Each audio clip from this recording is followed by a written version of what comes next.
ಆಚಿ ಮಸಾಲ ಎಂತ ಅಡಿಗೆಯ ರುಚಿಯಾಗೋ ರಹಸ್ಯವು 20 ರೂಪಾಯಿ. ನರೇಂದ್ರ ಮೋದಿಜಿ ಬಿಜೆಪಿ ನೇತೃತ್ವದ NDA ಸರ್ಕಾರ ಕೇಂದ್ರದಲ್ಲಿ ಬಂದ ನಂತರದಲ್ಲಿ ಈ ರೀತಿ ಅನೇಕ ಇನಿಷಿಯೇಟಿವ್ಸ್ಗಳನ್ನು ಕೇಂದ್ರ ಸರ್ಕಾರ ತೆಗೆದುಕೊಂಡಿದೆ. ಇದನ್ನು ಬಿಟ್ಟು ರಾಹುಲ್ ಗಾಂಧಿಯವರು, ಕಾಂಗ್ರೆಸ್ ಪಾರ್ಟಿಯವರು, ವಿರೋಧ ಪಕ್ಷಗಳು ಇವತ್ತು ದೇಶದಲ್ಲಿ ಒಂದು ಅರಾಜಕತೆ ಸೃಷ್ಟಿ ಮಾಡ್ತಕ್ಕಂಥ ದುಸ್ಸಾಹಸಕ್ಕೆ ಇವತ್ತು ಕೈ ಹಾಕಿರುವಂಥದ್ದು ಭಾರತೀಯ ಜನತಾ ಪಾರ್ಟಿ ನಾವು ಇದನ್ನು ಖಂಡಿಸ್ತೇವೆ.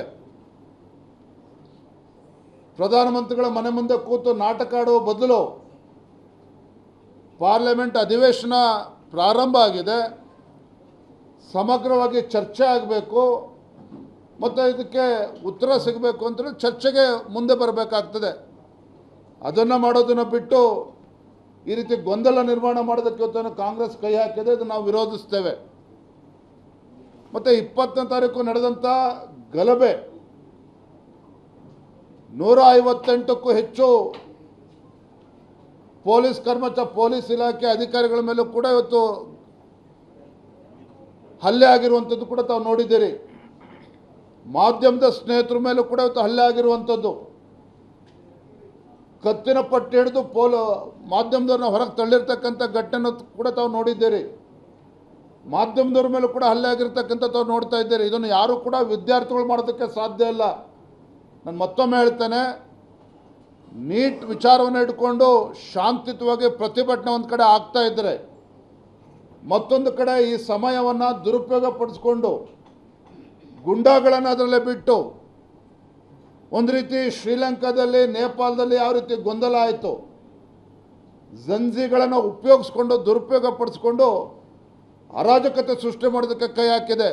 ಮೊನ್ನೆ ಆದಂಥ ಗಲಭೆಯನ್ನು ನಾವು ಯಾರೂ ಕೂಡ ಅದನ್ನು ಒಪ್ಕೊಳ್ಳೋದಕ್ಕೆ ಸಾಧ್ಯ ಇಲ್ಲ. ತುಕಡೆ ಗ್ಯಾಂಗನ್ನು ಬಳಸ್ಕೊಂಡು ಪೊಲೀಸರ ಮೇಲೂ ಕೂಡ ಹಲ್ಲೆ ಆಗಿದೆ, ಮಾಧ್ಯಮದ ಸ್ನೇಹಿತರ ಮೇಲೂ ಕೂಡ ಹಲ್ಲೆ ಆಗಿದೆ. ಇದನ್ನು ಭಾರತೀಯ ಜನತಾ ಪಾರ್ಟಿ ನಾವು ಬಲವಾಗಿ ಖಂಡಿಸ್ತೇವೆ. ಯಾವ ರೀತಿ ನೀಟ್ ಎಕ್ಸಾಮ್ಗಳು ಆಗಿದ್ದಾವೆ, 35 ದಿನದಲ್ಲಿ ಯಾವ ರೀತಿ ನೀಟ್ ಎಕ್ಸಾಮ್ಗಳು ಆಗಿದ್ದಾವೆ, ಕೇಂದ್ರ ಸರ್ಕಾರದ ಮತ್ತು ಪ್ರಧಾನಮಂತ್ರಿ ನರೇಂದ್ರ ಮೋದಿಜಿಯವರ ಪಾರದರ್ಶಕವಾಗಿ ಯಾವ ರೀತಿ ಮಕ್ಕಳ ಭವಿಷ್ಯವನ್ನು ರೂಪಿಸ್ತಕ್ಕಂಥ ನಿಟ್ಟಿನಲ್ಲಿ ತಡ ಆಗಬಾರ್ದು ಅಂತೇಳಿ ಎಕ್ಸಾಮ್ ಆಗಿದೆ. ಅದರಲ್ಲೇ ಕೇಂದ್ರ ಸರ್ಕಾರದ ನಿಯತ್ತು ಏನು ಅಂತೇಳಿ ಗೊತ್ತಾಗ್ತದೆ.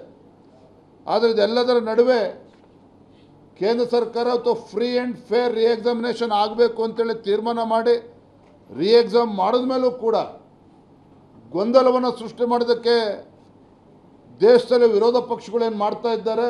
ಎಲ್ಲೋ ಒಂದು ಕಡೆ ಈ ದೇಶದಲ್ಲಿ ಅರಾಜಕತೆ ಸೃಷ್ಟಿ ಮಾಡೋದಕ್ಕೆ ಹೊರಟಿದ್ದಾರೆ ವಿನಃ ಕಾಂಗ್ರೆಸ್ ಪಕ್ಷಕ್ಕಾಗಲಿ, ರಾಹುಲ್ ಗಾಂಧಿ ಆಗಲಿ, ವಿರೋಧ ಪಕ್ಷಗಳಿಗಾಗಲಿ ಇದರಲ್ಲಿ ಗೊಂದಲ ನಿವಾರಣೆ ಆಗಬೇಕು ಅಂತಕ್ಕಂಥ ಪ್ರಾಮಾಣಿಕತೆ, ಇದರಲ್ಲಿ ಇಚ್ಛಾಶಕ್ತಿಯ ಕೊರತೆ ಕಾಣ್ತಾ ಇರ್ತಕ್ಕಂಥದ್ದು ಸ್ಪಷ್ಟವಾಗಿದೆ. ಹಾಗಾಗಿ ನಾನು ಮತ್ತೊಮ್ಮೆ ಇವತ್ತು ರಾಹುಲ್ ಗಾಂಧಿ ಅವರಿಗೆ ಮತ್ತು ವಿರೋಧ ಪಕ್ಷಗಳಿಗೆ ನಾನು ವಿನಂತಿ ಮಾಡ್ತೇನೆ, ಯುವ ಜನತೆ ದೇಶದ ಭವಿಷ್ಯ, ಯುವ ಜನತೆಯ ಭವಿಷ್ಯವನ್ನು ರೂಪಿಸ್ತಕ್ಕಂಥ ನಿಟ್ಟಿನಲ್ಲಿ ಸಕಾರಾತ್ಮಕವಾಗಿ ಪಾರ್ಲಿಮೆಂಟ್ನಲ್ಲಿ ಚರ್ಚೆ ಮಾಡೋದಕ್ಕೆ ಮುಂದೆ ಬರಬೇಕೇ ವಿನಃ ಈ ರೀತಿ ಗೊಂದಲ ನಿರ್ಮಾಣ ಮಾಡೋದಕ್ಕೆ ಕೈ ಹಾಕಬಾರ್ದು ಅಂತೇಳಿ ತಮ್ಮ ಮುಖೇನ ನಾನು ಮತ್ತೊಮ್ಮೆ ವಿನಂತಿಯನ್ನು ಮಾಡ್ತಾ ಇದ್ದೇನೆ.